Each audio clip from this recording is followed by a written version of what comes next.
அனைவருக்கும் வணக்கம். ஒரு சமீபத்தில் நான் படித்த ஒரு ரொம்ப இன்ட்ரெஸ்டிங்கான புக்கு அப்படின்னு சொன்னால், திருச்சியை சேர்ந்த மாசே லோகநாதன் அவர்கள் எழுதின வகுல தேசம் அப்படின்ற புக்கு. இந்த புக்கு நான் ஏன் ரொம்ப இம்பார்ட்டண்ட்டாக இதை நான் பேசணும் அப்படின்னு நினைக்கிறேன்னா, பொதுவாக புக்கு படிக்கிறவங்களுக்குன்னு ஒரு சின்ன ஹேபிட் உண்டு. இங்கிலீஷில் அதை ப்ரோகாஸ்டினேஷன் அப்படின்னு சொல்லுவாங்க. அப்படின்னா தள்ளி வைக்கிறது. அது ஏன் அதை மாரி நடக்கும் அப்படின்னா, ஒரு பரபரப்பு இல்லை ஒரு இன்ட்ரெஸ்டிங் ஒரு சப்ஜெக்ட் இல்லை அப்படின்னா அந்த சரி அப்புறம் படிச்சுக்கலாம் அப்படின்ற மாதிரி இருக்கும். ஸோ இங்கே இந்த பர்டிகுலர் புக்கு இந்த பரபரப்பு அஸ் வெல் அஸ் இந்த இன்ட்ரெஸ்டிங்காக கொண்டு போகிறது, சுவாரஸ்யமாக கொண்டு போகிறது, இது ரெண்டுத்துக்கும் அப்படியே ஒரு பேலன்ஸ்டாக இந்த எழுத்தாளர் எடுத்துகிட்டு போயிருக்கிறார். இதோட முக்கியமாக ஒன்று சொல்லணும்னா, இதோட ஃபர்ஸ்ட் பேஜ் அப்படின்னு சொல்லிட்டு இப்படியே கண்டிப்பாக ஆரம்பிக்கிறப்பவே நம்ம குமுதம் இதழோட தலைமை உதவி ஆசிரியர் ஆனா பாஸ்கரன் அப்படின்றவர் இதுக்கு ஒரு அழகான முன்னுரை எழுதுகிறார். அந்த முன்னுரைக்கே அவர் ஒரு வேற ஒரு பேர் வச்சிருக்கிறார். அதை நீங்கள் புக்கை பார்த்தீங்கன்னா தெரியும். அவர் ஏன் அந்த பேர் கொண்டாந்து இதை மெனக்கெட்டு வச்சிருக்கிறாரு அப்படின்னா, ஏன்னா அந்த அளவுக்கு இங்கே எழுத்தாளர் இதில் ஒரு நிறைய மெனக்கடல் அதில் வச்சிருக்கிறாரு. இந்த கதையை கொஞ்சம் இன்ட்ரெஸ்டிங்காக கொண்டாடுறது. இந்த புக்கை படிக்கிறப்ப எனக்கு ஒரு பழைய ஹிஸ்டாரிக்கல் சம்பவம் ஒன்று ஞாபகம் வருது. இந்த நம்ம சின்ன பிள்ளையில ஒரு சில கதைகள்லாம் சொல்லுவாங்க. விஸ்வாமித்திரர் அப்படின்ற ஒரு மகாமுனிவர் தன்னோட நெருங்கிய நண்பர் இல்லை ஒரு அபிமான மன்னர் ஒருத்தருக்கு சொர்க்கத்தில் இடம் கிடைக்கல அப்படிங்கிறதுக்காகவோ இல்லை ஏதோ ஒரு இதுக்காகவோ ஒரு புது சொர்க்கத்தையே உண்டாக்குனாரு. அதுக்கு பேர் திரிசங்கு சொர்க்கம் அப்படின்னு சொல்லுவாங்க. இது நம்ம ஒரு கதையாக நம்ம கேட்டிருக்கோம். அப்போதைக்கு இது ஓகே இந்த மாதிரிலாம் நடக்குமா அப்படின்னு சில பேர் கொஸ்டின் பண்ணிட்டு இது பண்ணுவாங்க. சில பேர் அதை கொஞ்சம் இன்ட்ரெஸ்டிங்காக அந்த கதையெல்லாம் கேட்பாங்க. இப்போ இந்த புக்கும் கிட்டத்தட்ட அதே மாதிரி தான்.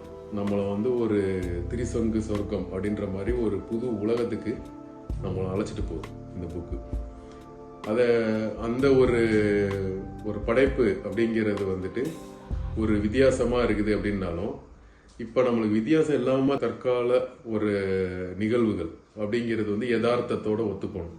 ஸோ இதையும் கொண்டாந்து இந்த இதில் கலந்துருக்கிறது ஒரு புதுவிதமான ஒரு அணுகுமுறையாக நான் அதை பார்க்குறேன்.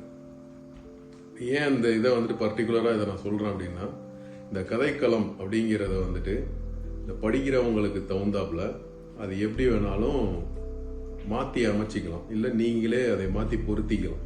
ஒரு தண்ணியை ஒரு வெவ்வேறு பாத்திரங்களில் ஊற்றுறப்ப அது அந்த பாத்திரத்தோட வடிவ எடுக்கிற மாதிரி நீங்கள் என்னன்னு நினச்சிக்கிட்டு இந்த கதையை ஏற்றுக்கிறீங்களோ, இல்லை என்னன்னு நினச்சிட்டு இந்த கதையை படிக்கிறீங்களோ, அதுக்கு தகுந்தாப்புல இது மாறிக்கும். இது ஒரு ஹிஸ்டாரிக்கல் ஃபேண்டசி இல்லை ஒரு வெறும் ஹிஸ்டாரிக்கல் ஓரியன்ட் தற்கால கதை அப்படின்னு கூட நீங்கள் சொல்லலாம். இல்லை இது ஒரு ஃபேண்டசி கதைன்னு சொல்லிடலாம். இல்லை நீங்கள் இதை ஒரு ட்ராமா மாதிரி ஒரு யதார்த்த சில வாழ்க்கையில் நடக்கிற சில இதுதான் இது அப்படின்னு சொல்லி நீங்கள் இது ஒரு ட்ராமாவாக வச்சுக்கலாம். இல்லை இது ஒரு அறிவியலுக்கு அப்பாற்பட்ட ஒரு திங்கிங்கை கொடுத்துருக்கு அப்படிங்கிறதுனால இது ஒரு சயின்ஸ் ஃபிக்ஷன் அப்படின்னு எடுத்துக்கலாம். இல்லை இது ஒரு த்ரில்லர் ஸ்டோரின்னு எடுத்துக்கலாம். இல்லை ஒரு இதில் இருக்கிற சில சம்பவங்களை வச்சு இது ஒரு ஆர்டிஃபிஷியல் இல்லை ஒரு இலூஷன் இல்லை லூப் ஈவெண்ட்டு அப்படின்னு சொல்லிட்டு இது நீங்கள் எப்படி நீங்கள் படிக்கிறீங்களோ இல்லை எப்படி நீங்கள் எடுத்துக்கணும்னு நினைக்கிறீங்களோ அதுக்கு இந்த கதை பொருந்திடும் முடிக்கிறப்ப. அப்புறம் இந்த கதை எப்படி போகுது அப்படின்னா, எல்லாருக்கும் ஒரு களத்தை எடுத்துக்கிட்டு ஒரு ட்ராக்ல சொல்றதே ஒரு கோர்வையாக சொல்றது அப்படிங்கிறதே ரொம்ப கஷ்டம். ஆனால் இந்த கதை ஒரு 4-5 ட்ராக்ல ட்ராவல் ஆகும். இப்போ நிகழ்காலம் அப்படின்ற மாதிரி எடுத்துக்கிட்டு ஒரு கடல் சார்ந்த ஒரு சில கதை ஒரு சில சீன்கள் இருக்குது. அப்புறம் இந்த வகுலத்தீவு அப்படின்னு சொல்லிட்டு இங்கே ஒன்று சொல்றாங்க. ஸோ அந்த தீவு அப்படிங்கிறத நம்மளோட இமேஜினேஷன்ஸில் மட்டும்தான் வரும். அது இந்த வார்த்தையிலேருந்து அந்த இமேஜினேஷன் வருது. ஆக்சுவலாக அது ஒரு டோட்டலாகவே ஒரு வேற உலகம் ஆக்சுவலாக. அப்புறம் நம்ம வரலாற்று புதினங்களில் பார்க்குற மாதிரி இந்த சோழ தேசத்தில் ஒரு சில பல போர்கள், சில ஸ்ட்ராட்டஜிகள் இதையெல்லாம் வச்சுட்டு இதை வச்சு ஒரு கதை நகருது. அப்புறம் இந்த ஆர்மீனியர்கள் அப்படின்னு சொல்லிட்டு இந்த எழுத்தாளர் ஒரு சில செட் ஆஃப் பீப்புள்ஸ் வந்துட்டு வச்சு சொல்கிறாரு. அதை வச்சு ஒரு வேறு உலகம் இருக்குது. ஸோ இதேமாரி வந்துட்டு இந்த வெவ்வேறு உலகங்கள், வெவ்வேறு பாதைகள், இது எல்லாத்தையுமே கொண்டாந்து சேர்க்கிற ஒரு இடம் வந்துட்டு ஒரு இந்த புதினத்தோட தலைப்பு. அதுதான் அந்த வகுள தேசம். அது எப்படி வந்துட்டு இந்த பல காலங்கள், பலவித கதை களங்கள், இது எல்லாத்தையுமே கொண்டாந்து ஒரு இடத்துல எப்படி சேர்க்கிறாரு அப்படிங்கிறத வந்து நான் எப்படி இன்ட்ரெஸ்டிங்காக படித்து இவ்வளோ ஆர்வமாக நான் இதை பற்றி பேசுகிறேனோ அதுமாரி நீங்களும் இதை படித்து தெரிஞ்சுக்கணும் அப்படிங்கிறதுல என்னோட விருப்பம். இதில் முக்கியமாக சொல்ல வந்தது என்ன விஷயம்னா, இது எவ்வளோ பரபரப்பு இருந்தாலும் இதில் உள்ள ஒரு பாசிட்டிவிட்டியை வந்துட்டு அவர் கொஞ்சம் கூட குறைக்கவே இல்லை. எல்லா இடத்துலையுமே ஒரு பரபரப்பு இருக்கும். அதே சமயம் படிக்கிறவங்களுக்கும் அது வந்து ஒரு பாசிட்டிவாக முடியணும் அப்படின்ற மாதிரி தான் நினைப்போம். ஸோ அதே மாதிரியுமே கதை போகும் ஆக்சுவலாக. ஸோ இது வந்து ஒரு ஒரு ஒரு நல்ல ஒரு படைப்பு அப்படிங்கிறதுக்கு இந்த பாசிட்டிவிட்டி அப்படிங்கிறது வந்துட்டு ஒரு முக்கியமான ஒரு விஷயம். அப்புறம் நம்மளுக்கு யதார்த்த வாழ்க்கையில் இந்த டிஃபரன்ஸ் ஆஃப் ஒப்பீனியன் இருக்கும். இந்த ஒரு சீனியர் ஜூனியர் கிட்டக்க வந்துட்டு இந்த ஒரு லெவல் டிஃபரன்ஸ் இருக்கிறதுல வந்துட்டு இந்த அணுகுமுறை, எதிர்பார்ப்புகள், இதெல்லாம் வந்துட்டு நம்ம ஆஃபீஸில் சில இதெல்லாம் நடக்கும்.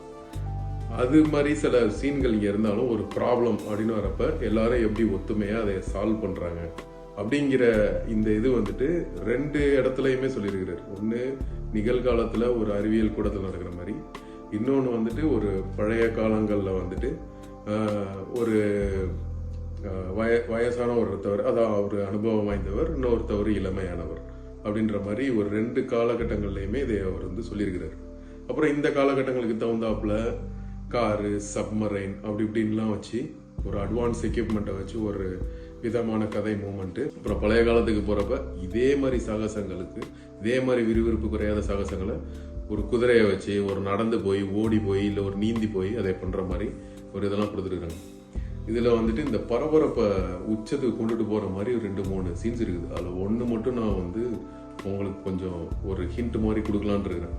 அது என்னன்னா, ஒரு கப்பலோட கேப்டன் வந்துட்டு அந்த கப்பலை நோக்கி ஒரு ஆபத்து மாதிரி வரும். அதே இன்னொரு இடத்துலேருந்து அவருக்கு வந்து தகவல் வரும். தகவல் வரப்ப இதேமாரி அது உங்களை நெருங்கிடுச்சு அப்படின்ற மாதிரி ஒரு இது சொல்கிறப்போ, it's all about to land அப்படின்ற மாதிரி அவர் வந்துட்டு ஒரு வாக்கியம் சொல்லிட்டு, அதுக்கப்புறம் வந்துட்டு அங்கேருந்து தகவல் வந்துட்டே இருக்கும். அது அவர் காதல் விழுவாது. அதுக்கு பதிலாக வந்துட்டு ஒரு அலை கடலோட சத்தமோ, அந்த பொருள் வந்து நெருங்கி வருதுல அதோட சத்தமோ, அதோட வெளிச்சமோ அந்த கேப்டனுக்கு அது மட்டும்தான் கேட்டுச்சு, பாக்கி எதுவுமே கேட்கல. அப்படி இதெல்லாம் வந்துட்டு நம்மளே அந்த கேப்டன் இடத்துல நின்று ஃபீல் பண்ணுற மாதிரி இருக்கும். இது ஒரு எக்ஸாம்பிள் ஆக்சுவலாக. அப்புறமேல ஒரு இதில் லூப் ஈவெண்ட் அப்படின்னு சொல்கிறது என்ன அப்படின்னா, ஒரு சில ஈவெண்ட்டுகள்லாம் கொடுத்துருக்கிறார். ஒரு பழைய காலத்தில் என்ன ஈவெண்ட் நடக்குதோ அதே மாதிரியே ஒரு ஈவெண்ட் வந்துட்டு ஒரு நிகழ்காலத்துலேயும் நடக்கும் ஆக்சுவலாக. அதுக்கப்புறம் பார்த்தீங்கன்னா இதில் இது மட்டும்தானா அப்படின்னு பார்த்தீங்கன்னா, ஒரு எப்படி நம்ம ரெகுலர் கதையில் இருக்கிற ஒரு தலைவன் தலைவி, இல்லை ஒரு காதலன் காதலி அப்படின்ற மாதிரி இருப்பாங்களோ அதே மாதிரியே இங்கேயும் சில கதாபாத்திரங்களை வச்சுட்டு சில இதெல்லாம் இருக்குது. அதில் வந்து பார்த்தீங்கன்னா எனக்கு ரொம்ப பிடிச்ச இதில் உள்ள ஒரு ஜோடி அப்படின்னு சொல்லணும்னா, இந்த கதையில் வந்துட்டு வந்தனா அப்புறம் ரமேஷ் அப்படின்னு சொல்லிட்டு 2 பேர் இருப்பாங்க. இதில் இந்த வந்தனா அப்படிங்கிறவங்க வந்து இந்த ஆந்த்ரோபாலஜி அப்படின்னு சொல்லிட்டு ஒரு அட்வான்ஸு சைக்காலஜிக்கல் ஸ்டடி ஒன்று வந்து படிச்சிருப்பாங்க. ரமேஷ்ன்றவர் வந்து ஒரு டாக்டராக இருப்பார். இதில் இளைஞர்களுக்கு வந்துட்டு நிறைய பிக்கப் லைன் இருக்குது இந்த புக்கில். அது என்னன்னு பார்த்தீங்கன்னா, இந்தமாரி ஒரு லவ்வை ப்ரப்போஸ் பண்ணுவார். அந்த பொண்ணு வந்துட்டு ஐயோ எனக்கு ரொம்ப பதட்டமாக இருக்குது அப்படின்னு சொல்லுவோம். அப்போவா நம்ம காஃபி ஷாப்பில் போய் பேசலாம் அப்படின்ட்டுருவார். உடனேவே வந்துட்டு அடுத்த மூமெண்ட் வந்துட்டு எப்படி இருக்குன்னா, நீ என்ன திடீர்னு வந்து இந்தமாரி சொன்னால, நான் திடீர்னு வரல, நான் எப்பயோ வந்துட்டேன், நீ இப்போ தான் என்னை பார்க்குற அப்படின்ற மாதிரி சொல்கிறாங்க. இது எப்படின்னா, நான் முன்னாடியிலேருந்தே நான் உங்களை ஃபாலோ பண்ணிகிட்டு இருக்கிறேன், ஆனால் இப்போ தான் உங்கள்கிட்ட இதை நான் சொல்கிறேன் அப்படின்ற மாதிரி சில பிக்கப் லைன்ஸ் இதெல்லாமே நடுவில் கொஞ்சம் வச்சிருக்கிறார். இதில் இந்த இதை முடிக்கிறப்பவே அவங்களுக்கு வந்து ஒரு மெயில் வரும். லண்டன் யூனிவர்சிட்டிலேருந்து உங்களுக்கு ஒரு இது வந்திருக்குது, அப்பாயின்மெண்ட் லெட்டர் மாதிரி வந்திருக்குது அப்படின்ற மாதிரி ஒரு அந்த லேடி கேரக்டர் அவங்களுக்கு வந்தனா அப்படின்றவங்களுக்கு வந்து வரும். இது எப்படி இருக்குதுன்னா, இந்த காதலன் காதலி அப்படின்ற மாதிரி ஒரு காதல் ஸ்டோரியை மாதிரி கொஞ்சம் கொண்டுட்டு போனாலும் இவங்க 2 பேரும் ரொம்ப பொறுப்பாக இருக்கிறாங்க வாழ்க்கையில் அப்படிங்கிற மாதிரி. அதாவது வந்துட்டு ஒரு கடமை, பொறுப்பு, இதைய வந்து தவிர்க்காத ஒரு காதல் இல்லை. இந்த காதலர்கள் வந்துட்டு காதல் பண்ணாலும் வந்துட்டு இந்த கடமையும் பொறுப்பையும் தவறாம இருக்கிறாங்க அப்படிங்கிறத வந்துட்டு சொல்லுது. இந்த புதினத்தோட எண்ணுரை, அதாவது இந்த எழுத்தாளரோட உரை அப்படிங்கிறத வந்துட்டு படிக்கையில அவர் வந்து ஒரு இது சொல்லியிருப்பார். எனக்கு வந்து திரும்ப திரும்ப ஊக்குவித்த என்னோட மனைவிக்கு நன்றி அப்படின்னு சொல்லிட்டு அடுத்தது ஒரு வரி சொல்லியிருப்பார். இந்த புதினத்துக்காக நானும் எனது தாயாரும் 1 வருடம் உழைத்திருக்கிறோம் அப்படின்னு சொல்லிட்டு சொல்லுவார். இது வந்து ஒரு டிஃப்ரெண்டான லைனு நான் எங்கேயுமே இதுவரைக்கும் பார்த்ததில்ல, என்னோட சிற்றறிவு கேட்டின வரைக்கும்.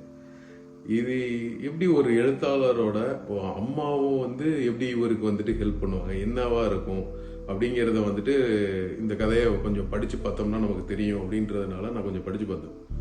இது எப்படின்னா, இந்த லேட்டஸ்ட் டெக்னாலஜியை வச்சு இந்த ஒரு இயற்கை சீற்றங்கள் வந்துட்டு வரப்போகுது அப்படிங்கிறத ஒரு நிகழ்கால ஸ்டோரியில் கணிக்கிற மாதிரி நம்மளோட முன்னோர்கள் அவங்க வான் சாஸ்திரங்களை வந்துட்டு எப்படி எப்படிலாம் கணிச்சாங்க அப்படிங்கிற இந்த மாதிரி ஒரு பழைய விஷயங்களை எல்லாம் வந்துட்டு இந்த ஒரு அனுபவம் வாய்ந்த அவங்க தாயார்கிட்ட இருந்தே அவர் வந்து கீழே பெற்று இருக்கிறாரு. இல்லை அதே மாதிரி மக்கள்கிட்ட வந்துட்டு அந்த வயதை ஒத்த மக்கள்கிட்ட வந்துட்டு கேட்டிருக்கிறாரு. ஏன்னா அவங்களுக்கு அனுபவம் அறிவு வந்துட்டு ரொம்ப ஜாஸ்தி.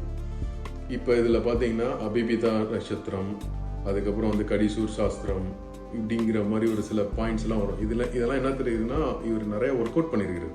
இதெல்லாம் ஜஸ்ட் லைக் தட் அப்படி சொல்லலை, ஒரு லாஜிக்கோட சொல்லணும். நம்ம படிக்கிறவங்களுக்கு வந்துட்டு நம்ம புது இதெல்லாம் சொல்லி கொடுக்கணும் அப்படிங்கிற ஒரு பொறுப்புணர்ச்சி வந்துட்டு இதில் தெரியுது. அப்புறம் இந்த பாலி பறவை இனம் வந்துட்டு ஒரு வேறு இடத்த நோக்கி போகிறது, இல்லை கூட்டமாக சேர்ந்து வேற இடத்துக்கு போகிறது. இது வந்து என்னன்னா, அந்த இடத்துல என்னமோ ஒன்று நடக்க போகுது, அதனால அந்த மிருகங்கள் இல்லை விலங்கினங்கள் வந்துட்டு அதை முன்கூட்டியே அறிஞ்சு அதுங்க இடம் பெயருதுங்க அப்படிங்கிறதெல்லாம் வந்துட்டு இங்கே இதில் வந்து சொல்லியிருக்கிறார்.